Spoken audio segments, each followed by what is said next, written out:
Super ஸ்டாருடைய ஃபேன்ஸ்லாம் ஒரு ஷாக்கிங்கான news வந்து update பண்ணியிருக்காங்க. அதாவது சூப்பர் ஸ்டாரோடைய அடுத்த படம் தலைவர் 173 அந்த படத்தை சுந்தர் சி தான் இயக்க போறாரு அப்படிங்கிற மாதிரி இப்போ ரீசெண்டா அஃபிஷியலா கன்ஃபார்ம் பண்ணியிருந்தாங்க இல்லையா? ஸோ இன்னைக்கு சுந்தர் சி வந்து பார்த்தோன்னா ஒரு ஸ்டேட்மெண்ட் ஒன்று ரிலீஸ் பண்ணியிருக்காரு. அதுல வந்து இந்த தலைவர் 173 ப்ராஜெக்ட்ல இருந்து நான் விலகிட்டேன் அப்படிங்கிற மாதிரி கன்ஃபார்ம் பண்ணிட்டாருங்க. ஸோ இப்போ சூப்பர் ஸ்டாரோடைய அடுத்த படத்தை சுந்தர் சி வந்து பார்த்தீங்கன்னா டேரக்ட் பண்ண போறதே கிடையாது. ஸோ ஏன் திடீர்னு இந்த ப்ராஜெக்ட்ல இருந்து அவர் விலகிட்டாரு அப்படின்னு பார்க்கும்போது அதை பத்தி எந்த நியூஸுமே பார்த்தோன்னா இப்போதைக்கு கிளியரா கிடைக்கல. ஒரு கிளாரிட்டியா நியூஸ் வந்து பார்த்தீங்கன்னா கிடைக்க மாட்டேங்குது. ஸோ கண்டிப்பா இன்னும் கொஞ்ச நாள் நம்மளுக்கு தெரிய வரும். ஸோ எனக்கு அப்டேட் வந்தோடனே உங்களுக்கு நான் சொல்லிடுறேன். ஸோ இப்போதைக்கு சுந்தர் சி வந்து பார்த்தீங்கன்னா இந்த தலைவர் 173 ப்ராஜெக்ட்ல இருந்து விலகிட்டாரு. ஸோ இப்போ இந்த தலைவர் 173 ப்ராஜெக்ட் பத்தி லேட்டஸ்டா வர நியூஸ் என்ன அப்படின்னு பார்த்தீங்கன்னா இந்த படத்தை வந்து கமல் தான் ப்ரொடியூஸ் பண்ண போறாரு. RKF தான் ப்ரொடியூஸ் பண்ண போறாங்க. ப்ரொடக்ஷன் கம்பெனி சேஞ்ச் ஆக போறது கிடையாது. ஸோ டேரக்டர் மட்டும் தான் பார்த்தீங்கன்னா இப்போ சேஞ்ச் ஆக போறாரு. ஸோ யார் அந்த படத்தை டைரக்ட் பண்ணலாம் அப்படின்னு பார்க்கும்போது இப்போ லேட்டஸ்டா வர நியூஸ் என்ன அப்படின்னு பார்த்தீங்கன்னா டைரக்டர் கார்த்திக் சுப்பராஜ் அவர் வந்து டைரக்ட் பண்றதுக்கான வாய்ப்பு இருக்கு அப்படிங்கிற மாதிரி சொல்றாங்க. சோ பேட்டா காம்போவா அகைன் வந்து நம்ம பார்க்க போறோம் அப்படிங்கிற மாதிரி சொல்றாங்க.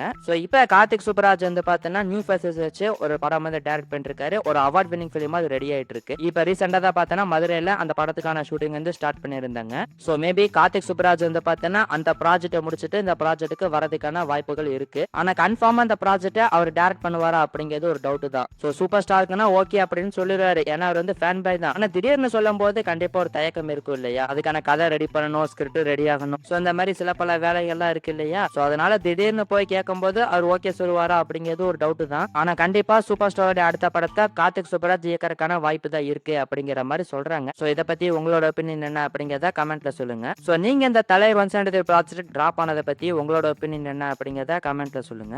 பிரதீப் ரங்கநாதனுக்கு அடுத்ததா ரிலீஸ் ஆகிற படம் வந்து எல்லைக்கே திரைப்படம் தான். டிசம்பர் 18 ரிலீஸ் அப்படிங்கறத எப்பயோ கன்ஃபார்ம் பண்ணிட்டாங்க. சோ இப்ப படம் ரிலீஸ் ஆயிருக்கு ஒரு மாசம் பக்கம் தான் இருக்கு. ஆனா இன்னுமே பார்த்தீங்கன்னா இவங்க அப்டேட்ஸ்லாம் ரிலீஸ் பண்ணாமலே வச்சிருக்காங்க. ப்ரொமோஷனே வந்து பார்த்தீங்கன்னா ஸ்டார்ட் பண்ணாம தான் வச்சிருக்காங்க. என்னதான் ஃபர்ஸ்ட் சிங்கிள் டீசருக்கால நல்ல வரவேற்பு கிடைச்சிருந்தாலும் ரிலீஸ் பார்க்க வரும்போது ப்ரொமோஷனை ஸ்டார்ட் பண்ணணும் இல்லையா? ஸோ இப்போ ரீசெண்டாக நம்ம சொல்லியிருந்தோம் இந்த எல்லைக்கே படத்துல இருந்து செகண்ட் சிங்கிள் வந்து அடுத்த வாரம் வரதுக்கான வாய்ப்பு இருக்கு அப்படிங்கறத சொல்லியிருந்தோம் இல்லையா? ஆனா இன்னுமே வந்து பார்த்தா அதை அவங்க கன்ஃபார்ம் பண்ணல. ஸோ இப்போ இண்டஸ்ட்ரியில ஒரு சில பேர் என்ன சொல்றாங்க அப்படின்னு பார்த்தீங்கன்னா இந்த எல்லைக்கே படம் வந்து அகைன் போஸ்ட்போன் ஆகிறதுக்கான வாய்ப்பு இருக்கு. இப்போ வரைக்கும் ப்ரொமோஷனை ஸ்டார்ட் பண்ணாம வச்சிருக்காங்க அப்படின்னா அப்ப கண்டிப்பா போஸ்ட்போன் பண்ணி வச்சிருவாங்க அப்படிங்கிற மாதிரி சொல்றாங்க. ஆனா இது வந்து கன்ஃபார்ம்டு நியூஸ்லாம் கிடையாது. சீக்கிரமா அப்டேட்ஸ்லாம் ரிலீஸ் பண்ணிடுவாங்கன்னு வைங்க. ஏன்னா ஏற்கனவே இந்த எல்லைக்கே படம் வந்து ரொம்ப டிலே ஆகி தான் ரிலீஸ் ஆகுது. ஸோ அப்படி இருக்கும்போது அகைன் வந்து இந்த படத்தை போஸ்ட்போன் பண்ணுவாங்களா அப்படிங்கிறது ஒரு டவுட் தான். ஸோ பிளான் பண்ண மாதிரி டிசம்பர் 18 இந்த படம் ரிலீஸ் ஆயிருமா என்ன ஏது அப்படிங்கிறத நம்ம வெயிட் பண்ணி பார்க்கலாம். அண்ட் இதே மாதிரி தான் பார்த்தோன்னா கார்த்தியோடைய வாவா தேர் படத்துக்குமே நடந்துட்டு இருக்குங்க. ஸோ எல்லைக்கே வாச்சு டிசம்பர் 18 இந்த படம் டிசம்பர் 5ஆம் தேதி ரிலீஸ் ஆகும் அப்படிங்கிற மாதிரி கன்ஃபார்ம் பண்ணியிருக்காங்க. ஆனா இவங்க வந்து பார்த்தோன்னா எந்த ப்ரொமோஷனுமே இப்போதைக்கு ஸ்டார்ட் பண்ண மாதிரி தெரியல. ஸோ இதுவுமே போஸ்ட்போன் ஆகிறதுக்கான வாய்ப்பு இருக்கு அப்படிங்கிற மாதிரி சொல்றாங்க. ஸோ எல்லைக்கேவா இருக்கட்டும் வாவாத்தியாரா இருக்கட்டும் ரெண்டுமே பார்த்தீங்கன்னா ரொம்ப நாள் கழிச்சு ரிலீஸ் டேட் லாக் பண்ணியிருக்காங்க. ஸோ அப்படி இருக்கும்போது மறுபடியும் படத்தை போஸ்ட்போன் பண்ண போறாங்களா அல்லது என்ன பண்ண போறாங்க அப்படிங்கிறத நம்ம வெயிட் பண்ணி பார்ப்போம்.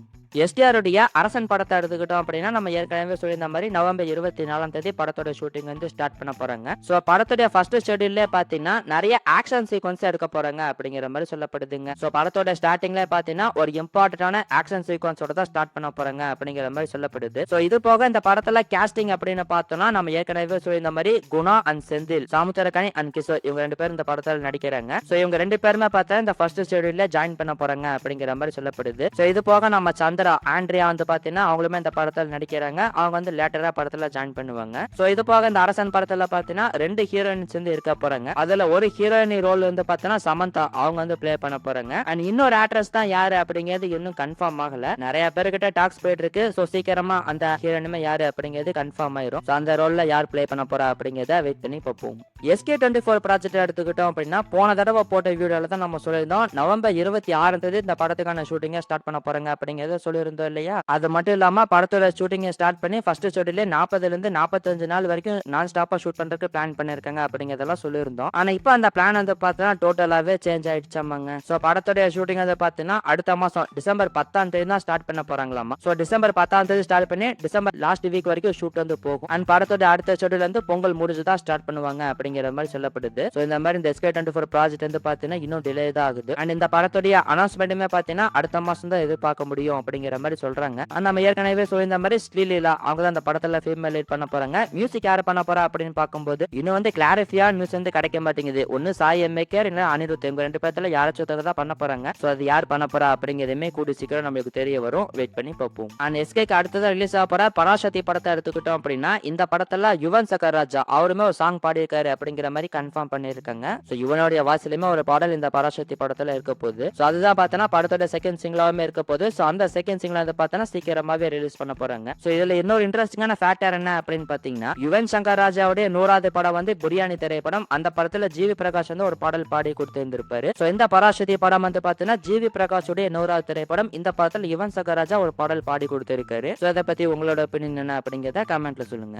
இப்ப ரீசெண்ட் டைம்ஸ்ல நம்ம ட்ரீம் சினிமா சேனல்ல பாத்தீங்கன்னா விஜய் சேதுபதியோட ப்ராசஸ் பத்தி நிறைய அப்டேட்ஸ் நம்ம கொடுத்திருந்தோம் இல்லையா? அதெல்லாம் என்ன அப்படிங்கறதெல்லாம் உங்களுக்கே தெரியும். ஸோ இப்போ அதுல இன்னொரு ப்ராஜெக்ட் வந்து பாத்தீங்கன்னா ஆல்மோஸ்ட் கன்ஃபார்ம் ஆகிற ஸ்டேஜ்ல இருக்காமாங்க. ஸோ அது வந்து பாத்தீங்கன்னா ஒரு பெரிய ப்ராஜெக்டா வந்து இருக்க போகுது. அந்த படத்தை யார் ப்ரோ டைரக்ட் பண்ண போறா அப்படின்னு கேட்டீங்கன்னா நம்ம விடாமுயற்சி மகிழ் திருமேனி தாங்க. ஸோ மகிழ் திருமேனி இப்போ ரீசெண்டா விஜய் சேதுபதி கிட்ட ஒரு கதை ஒண்ணு சொல்லியிருக்காராமா. இன்னும் இந்த ப்ராஜெக்ட் வந்து பாத்தீங்கன்னா ஓகே ஆகல, ஆனா ஓகே ஆகிற ஸ்டேஜ்ல தான் இருக்கு அப்படிங்கிற மாதிரி சொல்றாங்க. ஸோ ஒருவேளை அந்த ப்ராஜெக்ட் விஜய் சேதுபதி பண்ணலாம் அப்படின்னு சொன்னாங்கன்னா இந்த படத்தை வந்து மிராக்கல் மூவிஸ் அப்படிங்கிற ஒரு ப்ரொடக்ஷன் கம்பெனி தான் ப்ரொடியூஸ் பண்ண போறாங்க. ஸோ இவங்க வந்து பார்த்தீங்கன்னா மும்பை சேர்ந்த ஒரு ப்ரொடக்ஷன் கம்பெனி. ஸோ இது போக இந்த படத்துல வில்லன் ரோல் பிளே பண்ற மாதிரி இருந்தா சஞ்சய் தத் அவர் பிளே பண்றதுக்கான வாய்ப்பு இருக்கு அப்படிங்கிற மாதிரி சொல்றாங்க. அண்ட் ஹீரோயினி ரோல் வந்து பார்த்தீங்கன்னா ஸ்ரத்தா கபூர் இவங்க பிளே பண்றதுக்கான வாய்ப்பு இருக்கு அப்படிங்கிற மாதிரி சொல்றாங்க. என்ன ஒரு ஹிந்தி ஆர்டிஸ்டா இருக்காங்க அப்படிங்கிற மாதிரி கேட்பீங்க. ஆமா, இந்த ப்ராஜெக்ட் வந்து பார்த்தா தமிழ் அண்ட் ஹிந்தி இந்த 2 லாங்குவேஜ்ல எடுக்கலாம் அப்படிங்கிற மாதிரி பிளான் பண்ணிருக்காங்களாமா. அதனாலதான் ஒரு பெரிய ப்ராஜெக்ட் அப்படிங்கிற மாதிரி நான் சொல்லியிருந்தேன். ஸோ இந்த ப்ராஜெக்ட் வந்து பார்த்தோன்னா இன்னும் கன்ஃபார்ம் ஆகல, ஆனா கன்ஃபார்ம் ஆகிற ஸ்டேஜ்ல தான் இருக்கு. ஸோ இதை பத்தி உங்களோட ஒப்பீனியன் என்ன அப்படிங்கிறத கமெண்ட்ல சொல்லுங்க.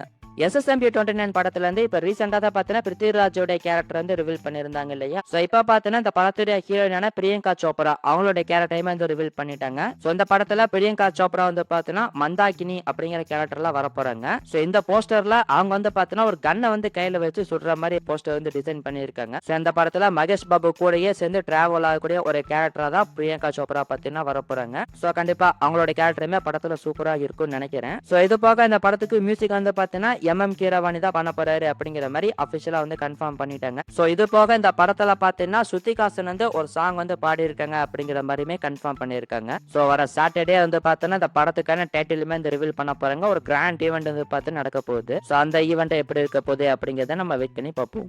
நம்ம நீக் பவிஸ் இருக்காரு இல்லையா, அவருடைய அடுத்த ப்ராஜெக்ட் வந்து பாத்தீங்கன்னா இப்ப அபிஷியலா கன்ஃபார்ம் பண்ணிட்டாங்க. சோ அந்த வகையில அந்த படத்தை பாத்தீங்கன்னா மகேஷ் ராஜேந்திரன் அப்படிங்கிற ஒருத்தர் தான் டைரக்ட் பண்றாரு. அண்ட் ப்ரொடியூசர் வந்து பாத்தீங்கன்னா cinema media and creative entertainment இவங்க 2 பேரும் சேர்ந்து வந்து ப்ரொடியூஸ் பண்றாங்க. அண்ட் படத்துடைய டைட்டில் வந்து பாத்தீங்கன்னா லவ் ஓ லவ் அப்படிங்கிற மாதிரி வச்சிருக்காங்க. லால் அப்படின்னு வச்சிருக்காங்க. ஆஸ் யூசுவல் இந்த படமே பாத்தீங்கன்னா ஒரு லவ் ஸ்டோரியா தான் இருக்கு போகுது. சோ இது போக இந்த படத்தை பார்த்தா தனுஷே ஓகே பண்ணாரு அப்படிங்கிற மாதிரிலாம் சொல்றாங்க. தனுஷே வந்து இந்த படத்தோட கதையை கேட்டு ஓகே பண்ணிருக்காரு அப்படிங்கிற மாதிரி சொல்றாங்க.